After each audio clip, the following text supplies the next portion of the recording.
Hello and welcome to another unboxing video. Today I'll be sharing with you the Wonton and a Million Matcha Sakura Stationery bundle. The theme is a twist on a previous Sakura theme, and I like that it added something different instead of just being a revamp of the original. As usual, you get a choice between the vertical weekly sticker kit or the journal sticker kit. I always go with the journal sticker kit because it comes with the washi stickers, which is what I prefer since I don't use a traditional planner.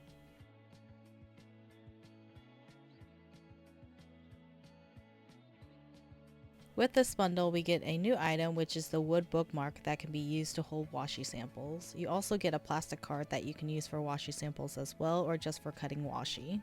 The plastic card itself isn't new, it was previously released, but the design is different.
Thank you so much for watching this stationery unboxing. If you like the video, please give it a thumbs up. It lets me know that you want to see more videos like this one. If you want to keep seeing my videos, be sure to also subscribe and click on that notification bell so you know when I upload my next video. Until next time, goodbye.